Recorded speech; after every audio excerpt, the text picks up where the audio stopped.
Hola, buenas tardes y buenas noches a todos desde su casa. Les saluda la maestra Norabel Orozco Gómez, presidenta de Fundación Capacitadores del Juicio Oral, y lo recibo en nuestra sesión número 35 de este espacio creado para ustedes y que se denomina Cuarentena Legal. El día de hoy estamos festejando dentro del marco de las posibilidades a los maestros. A título personal, quiero refrendarles mi admiración infinita y mi agradecimiento por ser los constructores de una mejor sociedad, por reforzar el trabajo que se hace en casa con los padres hacia sus hijos y por dar siempre lo mejor de sí sin conocer egoísmo, sino todo lo contrario, únicamente sacrificio y dedicación para forjar ciudadanos de excelencia en un futuro. En este contexto, me congratula sobremanera tener como invitado el día de hoy a un gran maestro que se destaca por la impartición de sus cátedras a nivel nacional e inclusive internacional. Nos acompañó en sesiones pasadas y de nueva cuenta nos honra con su presencia, es el maestro Alfredo Calderón. Para quienes no lo conozcan, les platico un poco. El maestro Alfredo es licenciado en Derecho con mención honorífica por la Universidad Nacional Autónoma de México. Él cuenta con una maestría en leyes con especialidad en criminología y justicia penal por la London School of Economics. El maestro realizó en sus tiempos de estudiante una pasantía en la oficina del procurador del estado de Queensland en Australia y realizó además las siguientes pasantías en las Cortes de Justicia de Australia.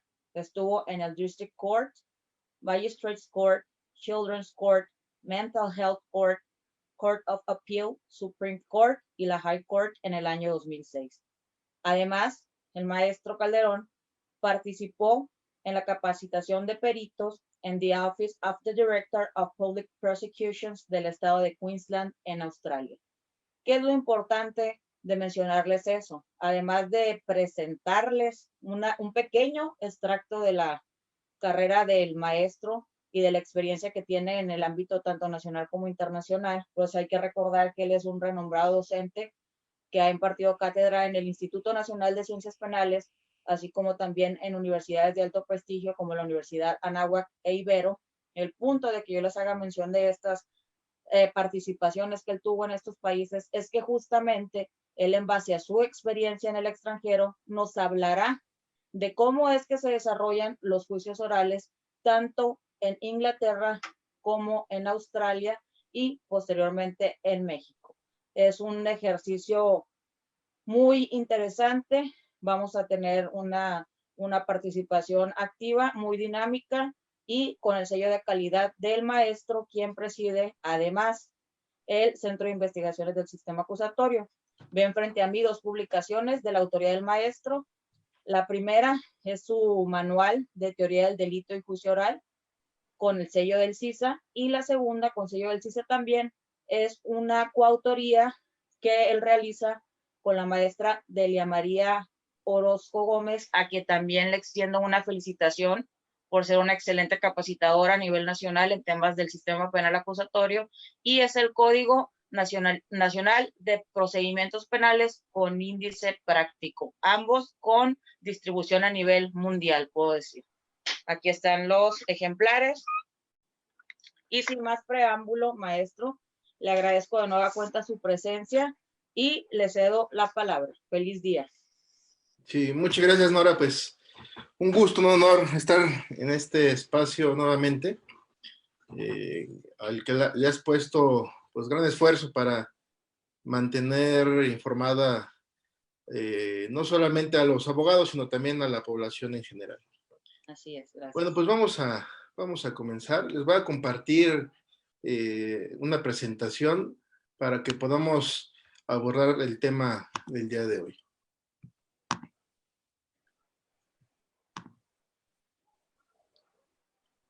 ¿Sí se ve la presentación, Nora? Sí, maestro.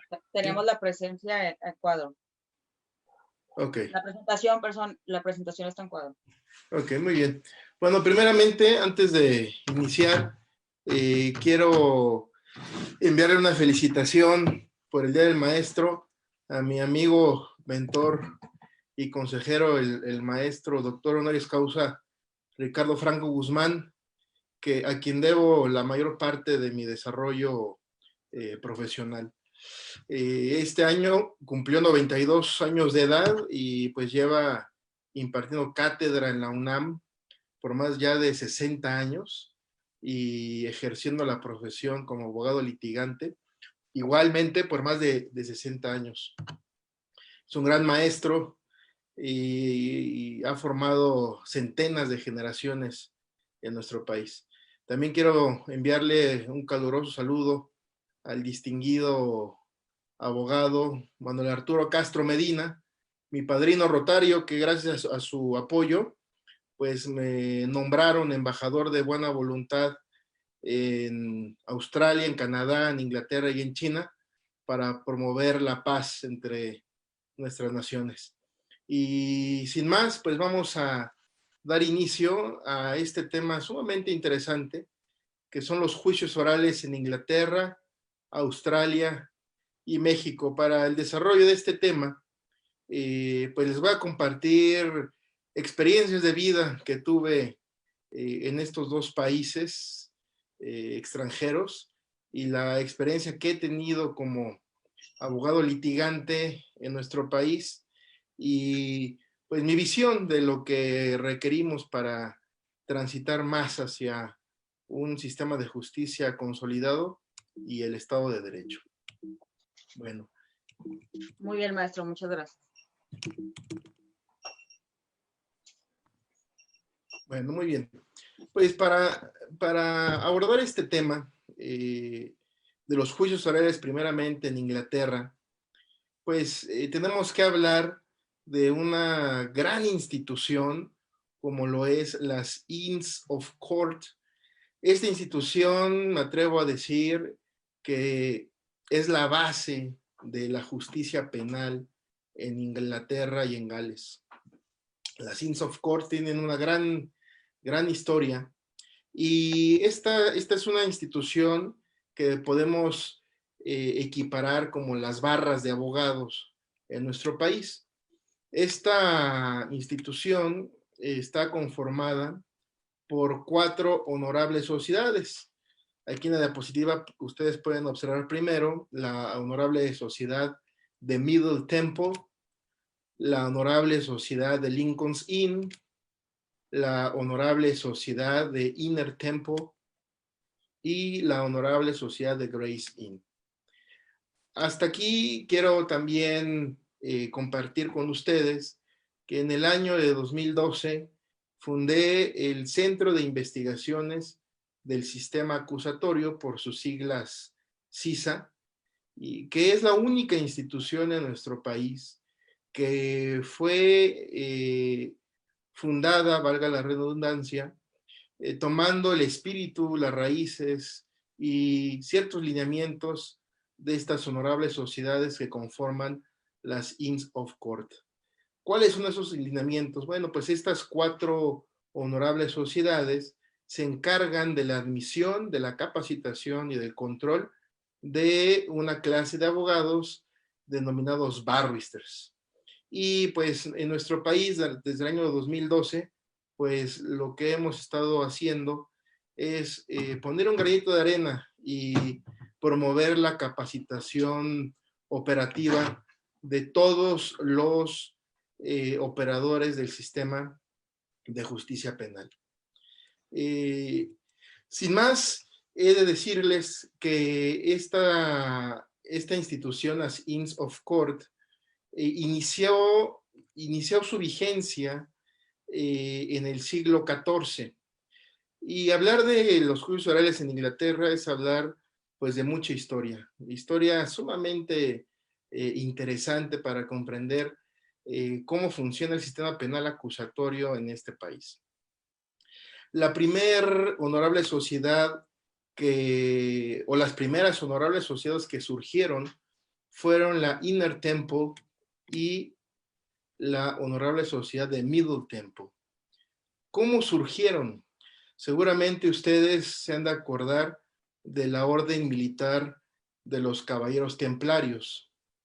Esta orden fundó su sede en el centro de Londres, Inglaterra, en el siglo XII. Pero sin embargo, cuando el Papa decide pues desaparecer esta orden, es cuando la comunidad jurídica en Inglaterra pues toma ese recinto y lo comienza a utilizar como un recinto para la capacitación y el ordenamiento de sus operadores.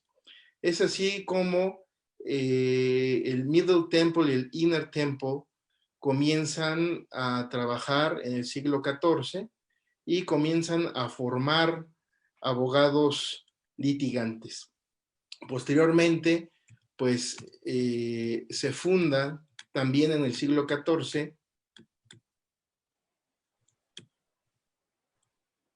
la Honorable Sociedad de Lincoln's Inn, la Honorable Sociedad de Gray's Inn.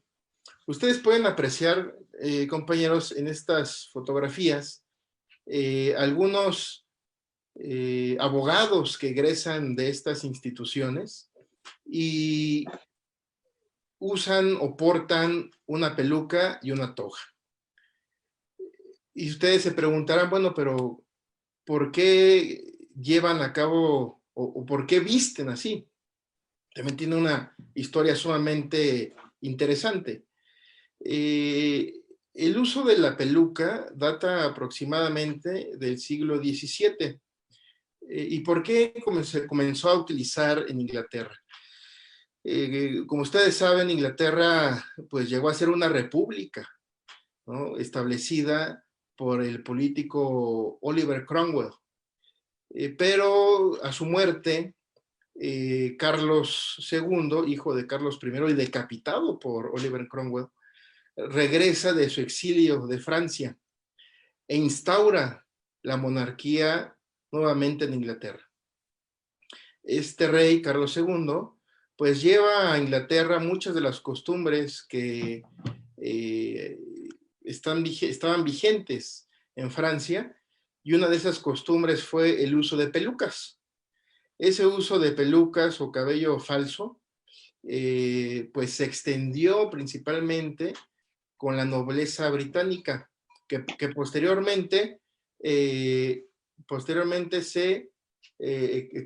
extendió hacia la comunidad jurídica, y actualmente pues es un distintivo de la justicia penal británico, del sistema jurídico británico. Bueno, aquí tienen ustedes al juez O'Brien, con el que tuve la gran oportunidad de conversar durante mis estudios de maestría en Inglaterra, en la London School of Economics, y recuerdo que me decía que había ido a un país a aprender del sistema jurídico más antiguo del mundo, ¿no? Y yo en ese momento le pregunté, bueno, pero pues, ¿qué antigüedad tiene su sistema? Y él me respondió, más de 1000 años de antigüedad. Y la verdad, pues, me quedé muy sorprendido. Y si nosotros reflexionamos un poco sobre la antigüedad del sistema penal acusatorio mexicano, pues podemos apreciar que iniciamos en el año de 2008, perfeccionamos en el año de 2014 con la vigencia del Código Nacional de Procedimientos Penales. Y bueno, pues todavía nos falta pues bastante tiempo para poder perfeccionar nuestro sistema de justicia, del que hablaré más adelante en esta ponencia. Muy bien. Aquí tenemos al Chief Justice de Queensland, Australia. El Chief Justice es el presidente de las Cortes de Justicia en este estado. Se equipara a los presidentes de los tribunales superiores de justicia de los estados de la República. Observen ustedes que él utiliza pues una peluca más larga, y esto es porque Estos abogados, denominados barristers, son abogados especializados en litigación oral.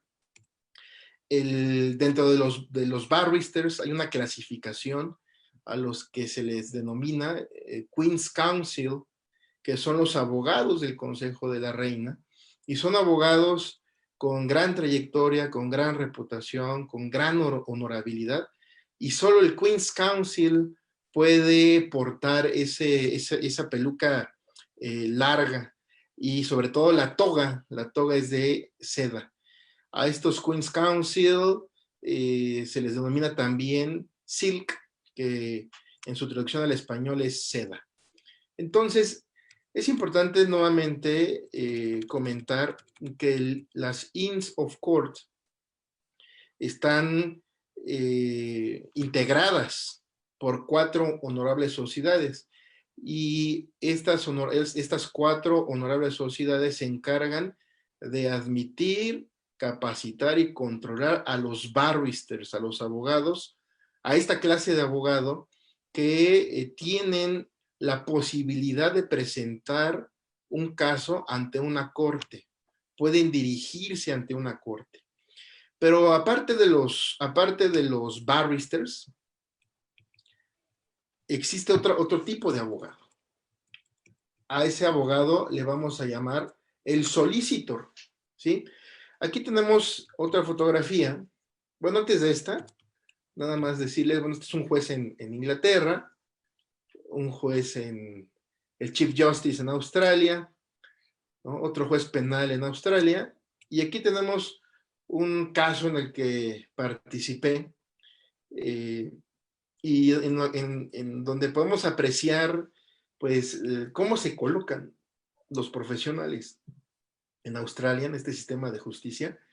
Del lado izquierdo tenemos a una persona con una peluca, una toga. Del lado derecho tenemos a otra persona con la misma vestimenta, pero posteriormente tenemos a un abogado que no usa ni toga ni peluca. A ese abogado le vamos a llamar solicitor. El solicitor no tiene la prerrogativa de dirigirse a una corte. No puede hablar en una corte. ¿Por qué? Porque no es un abogado especializado en litigio oral. Los únicos que están entrenados y capacitados para dirigirse ante una corte penal son los barristers. Entonces, hasta aquí he de decir que en el sistema jurídico británico existen 2 clases de abogados, el barrister y el solicitor. Y seguramente se preguntarán ustedes, bueno, y entonces, ¿qué hace ahí sentado el solicitor si no puede dirigirse a la corte? Pues la respuesta es que el solicitor es un abogado que también puede tomar asuntos, puede diseñar estrategias, pero requiere de un barrister para poder presentar su caso ante la corte, requiere de una voz para poderlo hacer. Es por ello que ese solicitor tuvo que contratar a un barrister. El barrister no necesita del solicitor. Al barrister le puede llegar un caso y ese caso lo puede llevar ante una corte. Y ahorita me acordé de mi profesor, Jonathan Fisher, que me impartió delitos corporativos y financieros en la London School of Economics, a quien también le mando un gran abrazo y le agradezco sus enseñanzas, que por cierto es un prestigiado barrister en Londres. Pueden googlearlo, Jonathan Fisher, para que sepan un poquito más de él. Entonces, compañeros, observen ustedes que en Inglaterra, y obviamente en sus colonias, por eso Australia, que sigue siendo colonia británica, pues sigue estando vigente esta gran tradición, y tradición que fue llevada a todos los continentes del planeta. Podemos observar este sistema de justicia en Hong Kong, podemos observarlo en la India, en Sudáfrica, en Canadá, que sigue siendo corona británica. Y en nuestros vecinos americanos, que pues son primos de los británicos, simplemente pues se independizaron de ellos, pero ahí está el sistema penal acusatorio británico. Obviamente pues tiene otras características muy distintas. Esta clasificación legal no existe en los Estados Unidos de Norteamérica, pero es importante advertir que Inglaterra tiene un sistema de justicia donde es muy cuidadoso con los operadores que van a participar en los casos penales y en otros casos también, laborales, civiles y demás. Como pueden apreciar, únicamente pueden acudir a una corte penal, ¿sí? Disculpen. Únicamente pueden acudir a una corte penal personajes debidamente capacitados.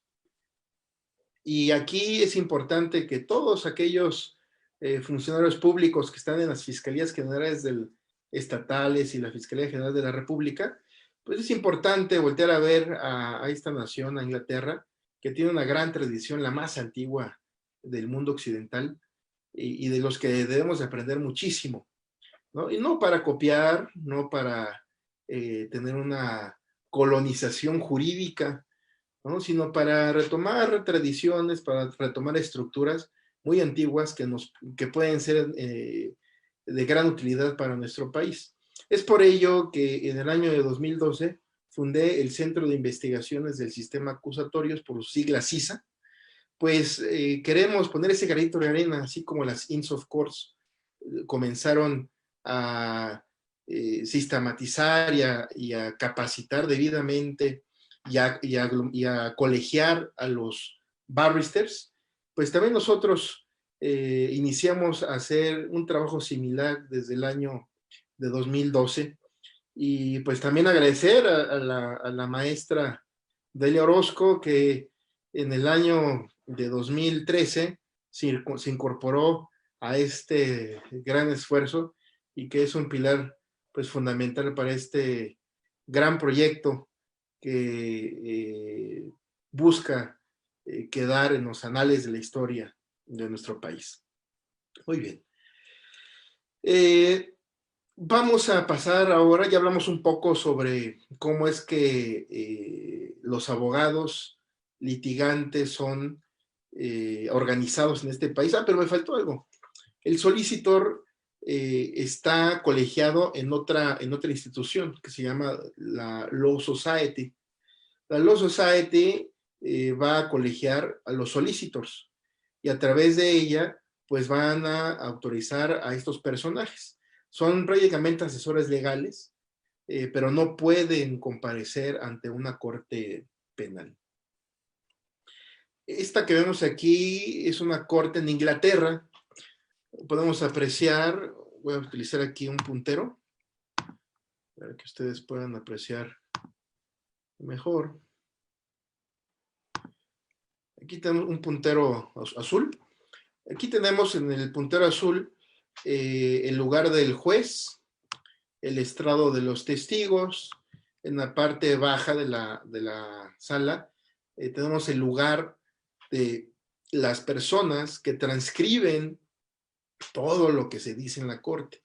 Es importante manifestarles que hasta el año de 2009 que yo estuve en este país, pues no se videogrababa ninguna audiencia. Tenemos aquí el lugar, en esta parte media, el lugar del fiscal del lado izquierdo, el lugar del defensor del lado derecho, el lugar del público. Atrás de este gran ventanal se coloca al acusado. Dirán ustedes, bueno, es que se parecen un poco a los tribunales del Estado de México, ¿no? Donde tienen encapsulado ahí al imputado. Pero lo cierto es que esta corte es para delitos graves como el terrorismo, entonces tienen cierto grado de seguridad en las mismas, ¿sí? Tenemos aquí el lugar del jurado, que son 12 lugares, son 12 miembros del jurado, y hasta el 2009, pues el veredicto del jurado para emitir un fallo de culpabilidad o de inocencia tenía que ser unánime.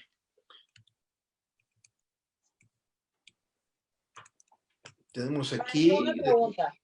Sí, dime, Nora.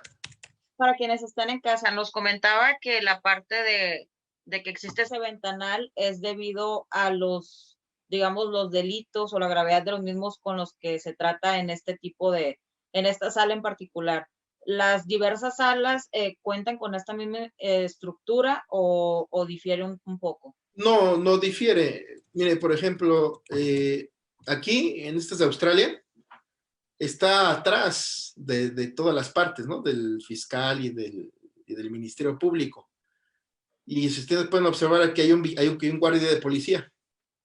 Sí, ¿Sí? e inclusive está igual también el Aquí está vidrio. el acusado, pero no está enclaustrado como en otra fotografía, ¿no? Esta es otra sala en Australia. Aquí está el lugar aquí se sienta el fiscal del lado izquierdo, defensa al lado derecho, y aquí en esta partecita, adelante de esta estructura que tiene forma de M, aquí se sienta el acusado. Y eso es un símbolo.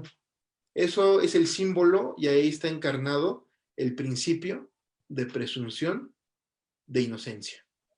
¿Sí? Entonces, solamente en el caso de Inglaterra me tocó apreciar esta estructura.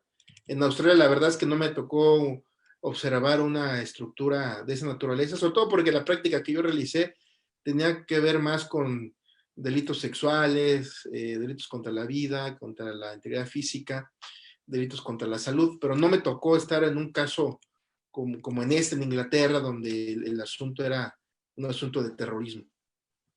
¿Sí? Pero entonces depende, en Inglaterra, esta es la estructura que se tiene para las district courts, en donde se atienden casos graves como el que les comento. En caso de que algún escucha tenga alguna pregunta, con todo gusto le pido me interrumpa para poder contestar.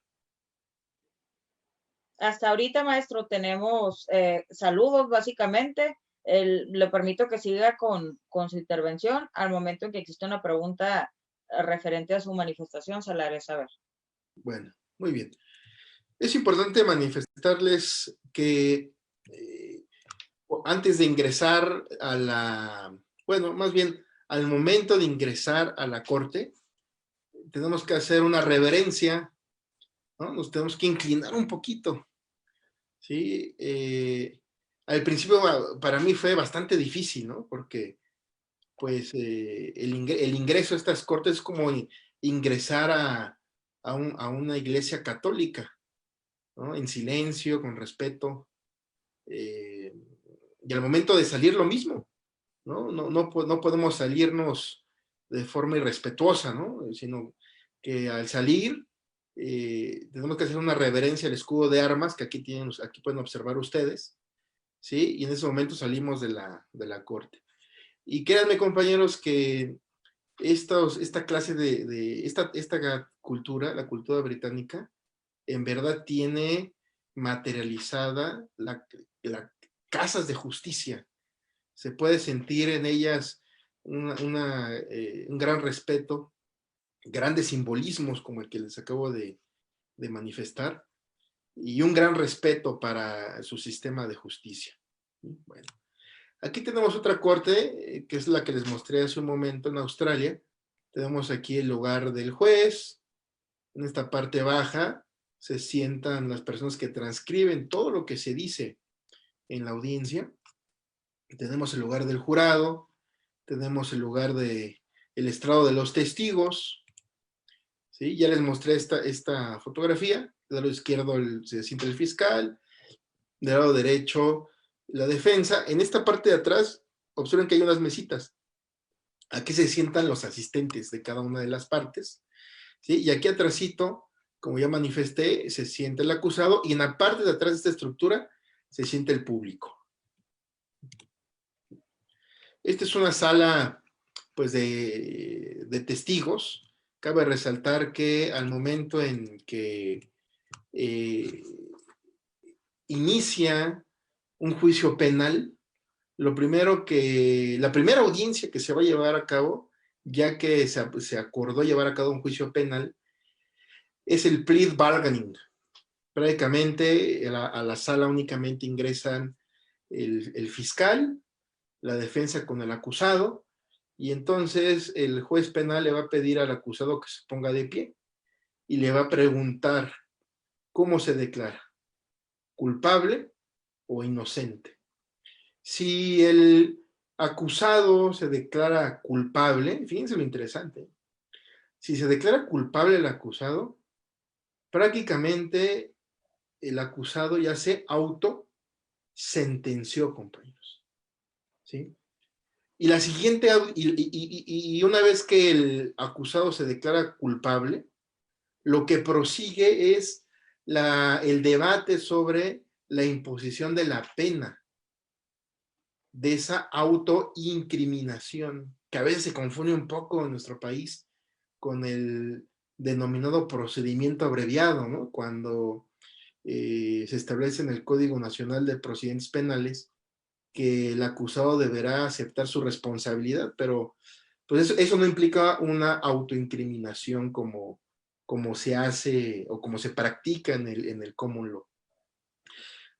También ahorita ahorita que dije common law, me acordé de mi maestra Margarita Villanueva Colín, que ojalá vea este video en algún momento, a quien le mando un gran saludo porque ella fue mi maestra en la UNAM de la materia Sistemas Jurídicos Contemporáneos, y fue en su materia en donde escuché por primera vez la frase common law, y de quien aprendí a hacer el amor por la perfección. Gracias, maestra, le mando un abrazo, gracias por sus enseñanzas.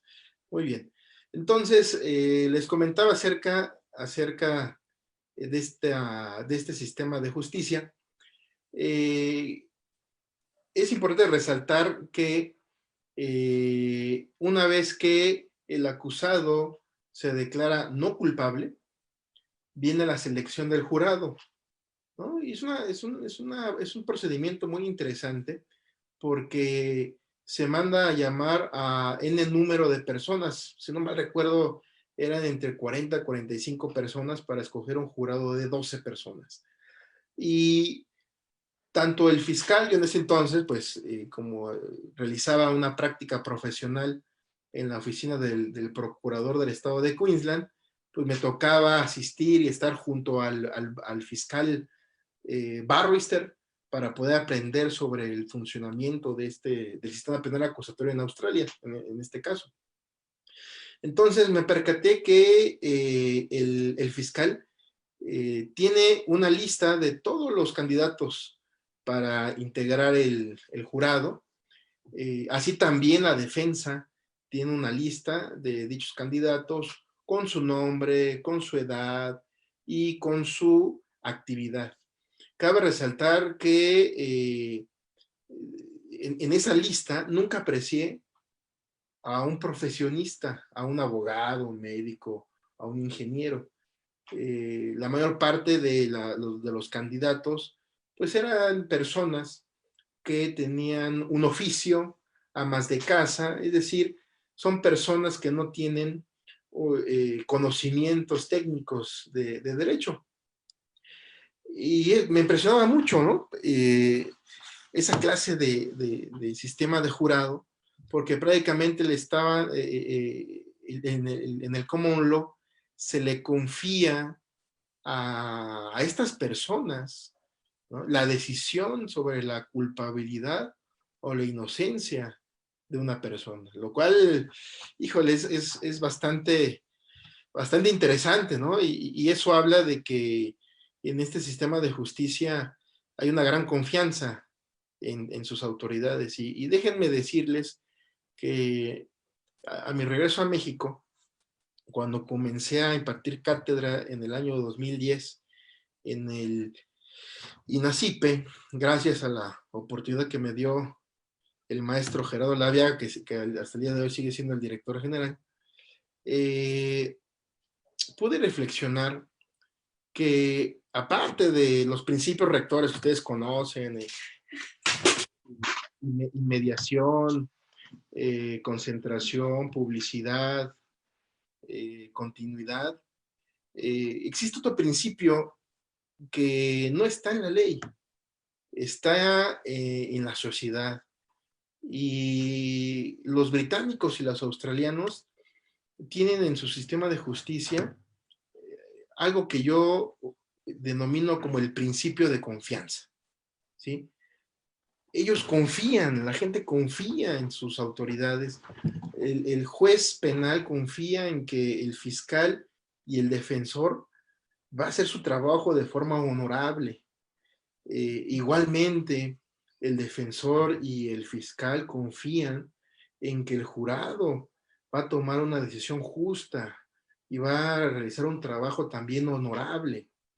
La sociedad del acusado confía también en que todas las partes, juez, fiscal, Ministerio Público y jurado, van a actuar con gran honorabilidad. Es por ello que este sistema de justicia ha trabajado y ha funcionado, pues como me dijo el juez O'Brien, por más de 1000 años, ¿no? Y sigue vigente ese sistema.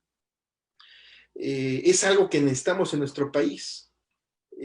Hablando del sistema penal acusatorio en México, pues nosotros lamentablemente, digo, a mí me tocó litigar en el sistema de justicia mixto, y se puede apreciar pues un grado de desconfianza que impera en todos los operadores, ¿no?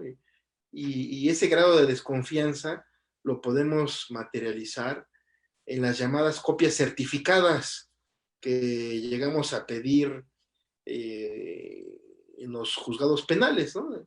Un documento que tiene muchísimos candados. Primeramente, tiene un folio en cada hoja. Le ponen el entresello a cada hoja. Le ponen la espantosa rúbrica a cada hoja que mancha el texto, y a veces cuando se saca la copia no se dañaba los párrafos, y a veces no se podía entender lo que se decía. Y aparte tiene el sello que dice sin texto en aquellas hojas que pues, no hay ninguna información. Más aparte se necesitaba la certificación del juez penal. Entonces observen ustedes cuántos candados por un documento. Y ahí se materializa pues el principio de desconfianza con el que se operaba en el sistema de justicia mixto antes de la reforma de 2008.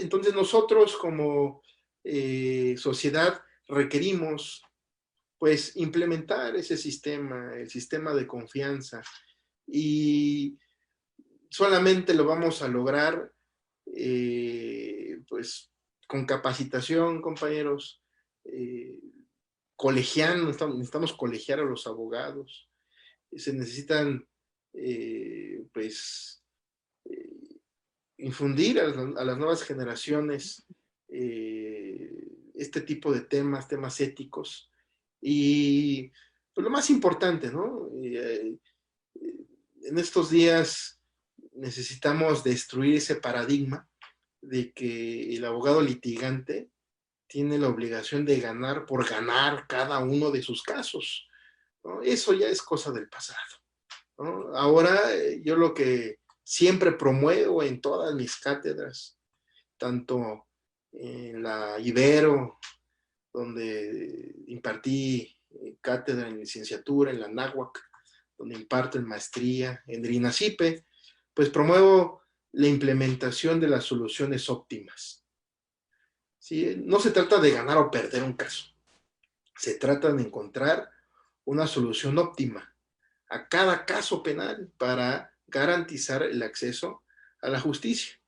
Y esto puede incidir en decidir irnos al juicio oral, en optar por un procedimiento abreviado, en optar por un acuerdo reparatorio, por una suspensión condicional del proceso, por promover una audiencia de sobreseimiento. En fin, hay muchas salidas, pero es importante pues centrarnos en la salida más óptima para nuestro caso penal. Bueno, entonces... Maestro, si me Sí, permite, Sí. Retomando únicamente el comentario de lo que habló usted del principio de desconfianza, lamentablemente sí vemos que pues nuestra idiosincrasia o cómo se percibe el desempeño de la profesión en México es muy distinto. Comenta usted, es un principio de desconfianza, me parece muy cierto, me encuentro de acuerdo y creo que aquí es un llamamiento a la evolución en un aspecto sociocultural y esto tiene y definitivamente su base, partimos desde la educación que se está inculcando en casa. Creo que los tiempos que estamos viviendo nos invitan más que nunca a la reflexión y pudiéramos esta crisis utilizarla para evolucionar en valores que se forjen desde el seno del hogar y que esos posteriormente se vean repercutidos en los temas de justicia que estamos tratando. Me parece muy acertado lo que comenta y lo interrumpo también, maestro, porque tenemos dos preguntas para usted. Sí, sí, adelante. La primera pregunta la hace José Meras Gurrola y dice, bueno, es como un comentario para usted. Dice, en procedimiento abreviado, el acusado tiene que aceptar los hechos de la acusación para que proceda. Entonces, desde mi punto de vista, sí se incrimina. Es que traíamos ahí un gran debate, ¿no? Nos llevaría bastante tiempo debatir sobre eso, pero si usted, de acuerdo a lo que ya les expuse, el procedimiento es distinto, o sea, es totalmente distinto. En el procedimiento abreviado, recuerden ustedes que pues, el acusado puede echarse la culpa de algún delito, ¿no? Puede aceptar su participación en el delito, pero es posible que los datos de prueba hasta entonces en la carpeta de investigación pues no sean pertinentes ni razonables para establecer el hecho ni su participación. Y es posible que un procedimiento abreviado culmine con una sentencia absolutoria. Entonces, en virtud de que el procedimiento abreviado, si bien en el 99% de los casos culminará con una sentencia condenatoria, lo cierto es que hay un 1% en que se emita sentencia absolutoria. Entonces, no podemos decir que la persona que acepta su responsabilidad se autoincrimina, como sucede en el common law, en donde el acusado se declara culpable, ya no se debate su culpabilidad. Lo único que se va a debatir es qué pena le vamos a imponer, que es muy distinto en nuestro sistema. Entonces, desde mi punto de vista, no se está autoincriminando, únicamente se está cumpliendo con un requisito procesal de aceptar su culpabilidad, de aceptar ser juzgado con los datos de prueba que estén en la carpeta de investigación, que insisto, una persona puede aceptar su responsabilidad, pero puede ser que los datos de prueba que estén en la carpeta de investigación no sean razonables ni pertinentes para establecer el hecho de su participación. Pero es un tema académico que se puede debatir, ¿no? Pero en el mundo pragmático, desde mi punto de vista, no se está autoincriminando en nuestro país. Y la segunda pregunta, maestro, también hace referencia a lo que se comenta, la hace Fanny Carrasco, un abrazo hasta Nuevo León, Fanny. Dice, buenas noches, maestros. Pregunta, ¿la admisión de culpabilidad del acusado implica algún otro proceso además de la imposición de la pena? Es decir, ¿se desahoga alguna audiencia o realizan algún acto para reafirmar el dicho del acusado, que es lo que ya nos comentaba? Ninguno, insisto, el juicio oral inicia con el plea bargaining. El juez penal le va a preguntar al acusado cómo se declara, culpable o inocente. Si el acusado dice, me declaro culpable, ya no hay ninguna otra audiencia de verificación de nada. Por eso insisto, en el common law la persona ya se está autoincriminando. Y en esa misma audiencia lo que va a hacer el juez penal es que ya no se va a seleccionar el jurado, sino que una vez que el acusado en esa misma audiencia se declara culpable, se va a debatir sobre la pena que se le va a imponer. Un debate que va a llevar a cabo el defensor y el Ministerio Público. Muy bien, maestro. Y por último, otro contrapunto de respecto de lo que mencionaba y principalmente de igual manera nos dice José Meras Burrola, dice si no son pertinentes los datos de prueba, entonces el juzgador no autoriza ese procedimiento y lo remite a juicio oral.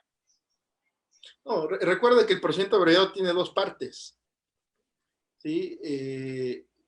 Una cosa es que lo autorice y otra cosa es que lo sustancie, ¿no? Y desafortunadamente, diversos estados de la República, pues llevan procedimientos distintos, ¿no?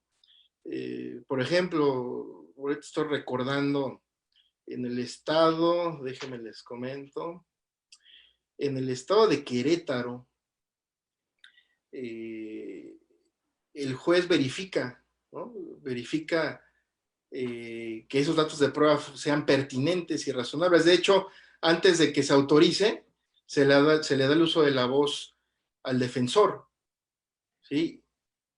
Y al Ministerio Público para saber si tienen algo que manifestar respecto de este tema, ¿no? Y proceder a la autorización o no del procedimiento abreviado. Pero recuerden ustedes que una vez que el juez de control autoriza, se entra el debate. Y en ese debate, yo como defensor particular puedo decir, el delito está prescrito. Y si el delito está prescrito, ese procedimiento abreviado puede culminar con una sentencia absolutoria, ¿no? Entonces, este procedimiento abreviado ha generado bastantes dudas porque el Código Nacional de Procedimientos Penales establece dos partes de ese procedimiento abreviado. Sin embargo, hay estados como en el estado de Querétaro que ese debate lo lleva antes para poder autorizar ese procedimiento abreviado, cuando el debate es posterior, ¿no?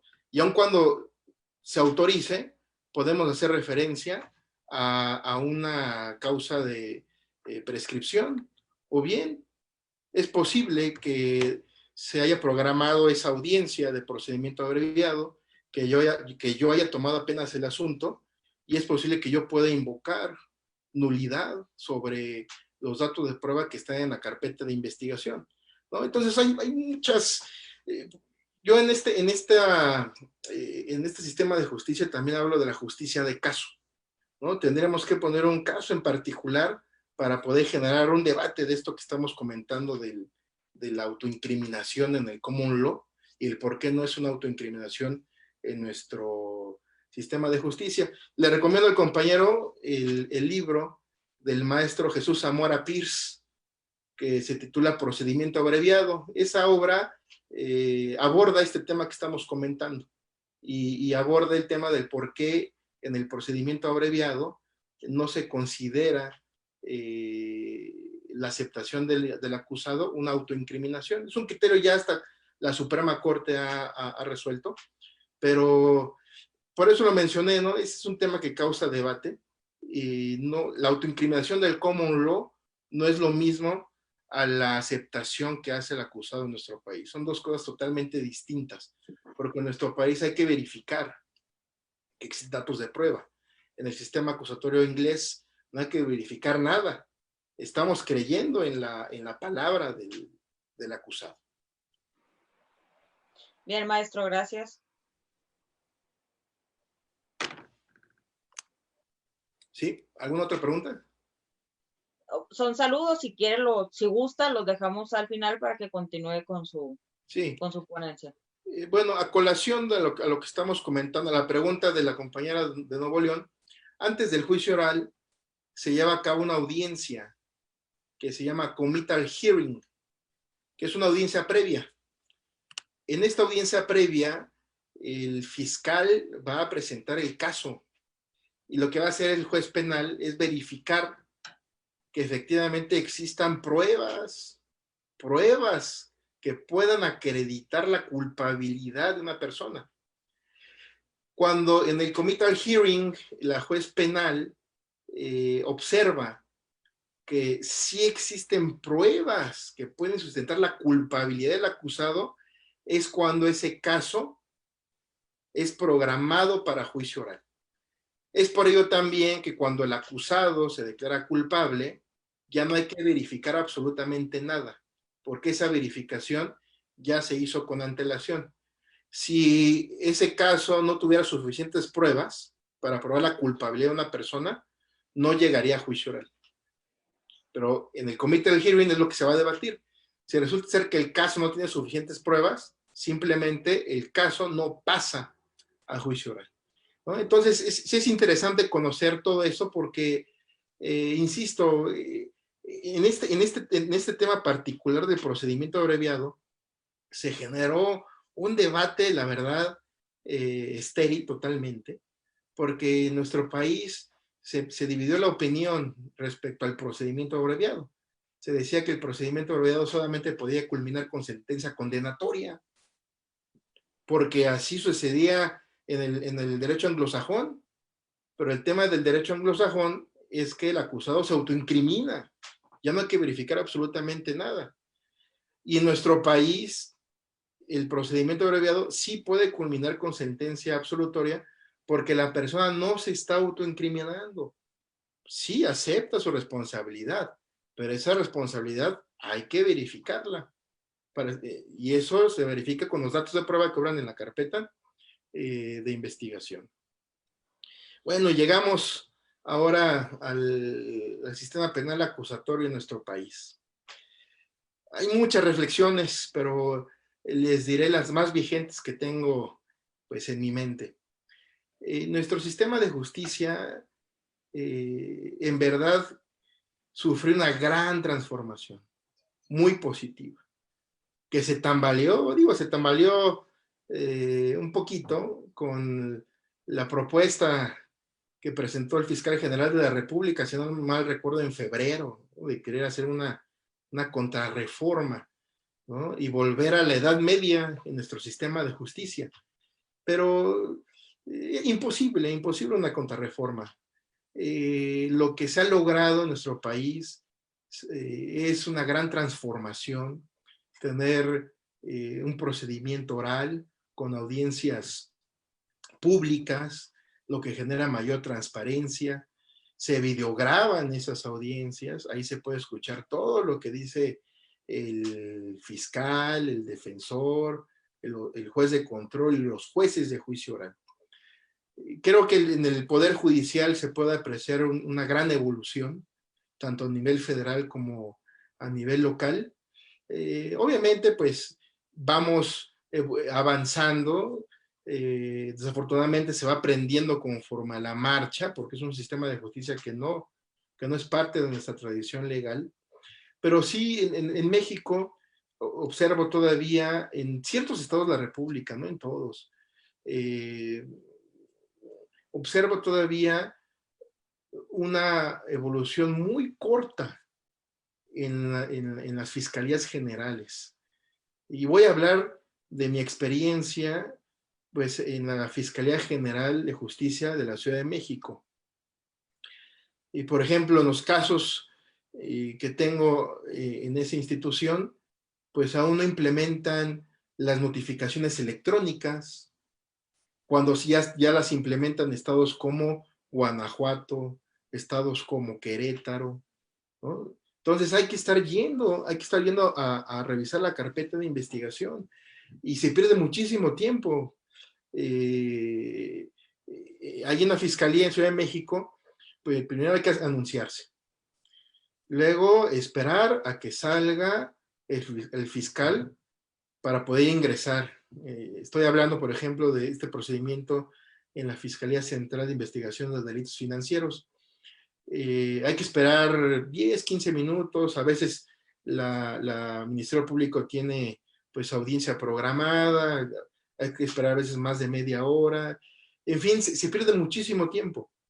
Esa misma fiscal integra carpetas, contesta amparos, lleva audiencias, atiende abogados, y la verdad es que es una estructura que sí necesitamos eficientar, y yo estaría a favor de que se implementara la carpeta de investigación digital, que todo se digitalizara, y que si queremos checar el avance de nuestra carpeta de investigación, lo hagamos a través de la plataforma electrónica, y ya no a través de asistir a la fiscalía, de esperar a que se hagan por nosotros, distraer al Ministerio Público para que nos permita la carpeta, en fin, ¿no? Necesitamos todavía pues evolucionar en las fiscalías, utilizar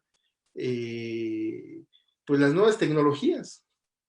Actualmente estamos viviendo en la revolución digital, y créanme que si se instaura la carpeta digital, ahorraríamos muchísimo tiempo, ¿no? La implementación de la tecnología, pues se puede observar en los órganos jurisdiccionales, pero falta todavía implementarlo en algunas fiscalías.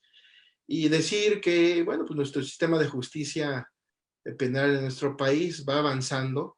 Lo cierto es que sí necesitamos capacitarnos, invertir en nuestra formación profesional, pero sobre todo invertir en capacitación operativa. Y miren, hablando de la capacitación operativa, ¿no? Yo he ido a capacitar a través del INACIPE a casi el 70% de la República Mexicana. He observado que hay una gran discrepancia o dudas o confusión respecto a la teoría del delito. Las preguntas frecuentes son, ¿nuestro Código Nacional o nuestro Código Penal es de corte finalista? ¿Es de corte causalista? ¿Es de corte funcionalista? Y entonces, unos son causalistas, otros son finalistas, otros son funcionalistas, otros citan mucho a los alemanes, otros citan mucho a los españoles, a los italianos, y creo que requerimos nuestra propia metodología. No recuerdo si fue esta semana, mi amigo, el maestro Rubén Quintino Cepeda, dio una conferencia virtual sobre la situación de los códigos penales en nuestro país. Y él hablaba de algo sumamente interesante, ¿no? Él decía que requerimos tener nuestra propia identidad. Y yo estoy de acuerdo con él. Y esa identidad tiene que ver con nuestra propia metodología de aplicar la teoría del delito y la dogmática penal. Necesitamos despojarnos del colonialismo alemán, del colonialismo español. Requerimos generar nuestra propia dogmática penal, y sobre todo para no tener tanta confusión. Y de hecho, yo me formé o terminé mi formación profesional en el mundo anglosajón. En Australia, estuve en Canadá, en Inglaterra, y se impregnó en mí la pragmática. Obviamente, la pragmática acompañada de la teoría. Nosotros como abogados requerimos 50% teoría y 50% práctica. Es por ello que en el año 2015 escribí este pequeño manualito de teoría del delito y juicio oral. Ahí, compañeros, van a encontrar en 40 páginas la teoría del delito operativa, sin ninguna discusión dogmática. No quiere decir que en este libro van a encontrar el debate de todos los temas, ¿no? Porque aquí van a encontrar lo básico, lo que ustedes necesitan comprender, saber, para quitarnos la confusión de tantas teorías. Y obviamente, si ustedes quieren resolver algún caso penal, sí es importante acudir a las tesis y a la jurisprudencia. También en mi primera audiencia, pues pude observar que no hay tiempo de estar buscando preceptos legales, o nos los aprendemos de memoria, o tenemos una guía rápida para poder utilizar las figuras procesales y poderlas citar en una audiencia. Es por ello que en unión de la maestra Delia Orozco, elaboramos este Código Nacional de Procedimientos Penales, que al final del mismo pueden encontrar un índice operativo que pueden utilizar de forma inmediata en las audiencias. Está seccionado por etapas, con los actos procesales más comunes, con su precepto legal. Tienes la sistematización de los plazos más importantes que necesitamos saber, los artículos que han sido modificados, los artículos que han sido invalidados. Y pues son dos obras con las que nosotros quisimos contribuir para poner un granito de arena en el tema de la capacitación operativa, ¿no? Las obras dogmáticas son de gran utilidad cuando uno es estudiante, cuando uno está haciendo una investigación sobre algún tema, pero quienes litigamos necesitamos obras que nos den acceso inmediato a los conocimientos operativos que necesitamos para resolver nuestros casos penales. Estas dos obras me las distribuye por RUA, pero obviamente pues, las librerías están ahorita cerradas. pero ustedes pueden, en caso de que estén interesados, invertir un poquito de su tiempo para actualizarse, pueden adquirir estas 2 obras en Mercado Libre. Ahí les van a encontrar con los títulos que en este momento les estoy poniendo, y también las pueden encontrar ustedes en la página del Centro de Investigaciones del Sistema Acusatorio, ¿sí? Que se las van a proporcionar ahorita a través del chat. Bueno, antes de terminar, también en caso de que ustedes quieran formar parte del grupo online Select del CISA, en donde estamos promocionando cursos en línea gratuitos impartidos por operadores del sistema de justicia penal, pueden ustedes con su cámara enfocar el código, y al momento en que enfocan el código les va a salir un mensaje de añadirse en WhatsApp. Ustedes se pueden ahí añadir para estar enterado de las próximas actividades que vamos a tener.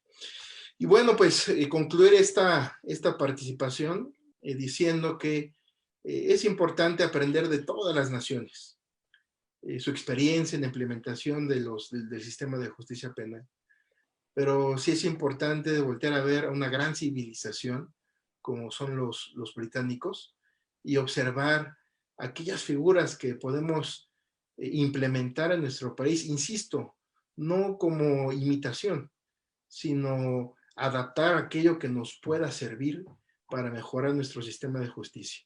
Y aquí, compañeros, como no tenemos un colegio, una colegiación obligatoria de abogados que nos obligue a capacitarnos año con año, pues es importante que todos nosotros al menos podamos juntar 100 horas de capacitación entre diplomados, cursos cortos, conferencias, presenciales o virtuales, que ahorita es lo que está de moda por el momento histórico que estamos viviendo, pero no inviertan en su capacitación, no dejen de prepararse. El abogado preparado es el que más va a poder resolver casos, a poder seleccionar las soluciones óptimas y va a poder ofrecer a sus clientes pues buenos resultados. Ahora, pues por mi parte sería todo. En caso de que hubiera alguna pregunta de quienes nos escuchan. Sí, maestro, tenemos una pregunta de Robert Arthur Rosillo Sánchez. Él dice lo siguiente: buenas noches, maestro. Mi pregunta es la siguiente. Algunos juristas ven como tendencia el neoconstitucionalismo y creen en una unificación del derecho iberoamericano. Siendo su exposición de derechos europeos, ¿cree usted que debemos unificar el derecho latino-iberoamericano o buscar más un sistema latino-anglosajón? Y todavía tomando en cuenta en el ámbito penal, el derecho alemán es muy bueno. ¿Sería pertinente buscar un nuevo sistema o unificar con otros sistemas? Sí. De la exposición que les hice del sistema jurídico anglosajón, cabe resaltar que es vigente para Inglaterra y Gales, no así para Escocia, no así para Irlanda del Norte. La unificación de la que usted habla, del derecho penal, ya se intentó. De hecho, existe un código penal tipo para Latinoamérica, y en el que participó mi maestro, el doctor Ricardo Franco Guzmán. No se logró. Yo creo que antes de pensar en unificarnos con toda Latinoamérica, o bien unificarnos con otros sistemas de justicia, tenemos que pensar en tener un solo código penal en nuestro país. ¿Sí? Esta idea la comenzó el maestro Carrancay Trujillo, que fue maestro de mi maestro Ricardo Franco Guzmán, idea que el maestro Franco Guzmán enarboló y sigue enarbolando, idea que yo retomé en el año de 2004 cuando hice mi tesis de licenciatura, y yo propuse un modelo para poder unificar el código penal.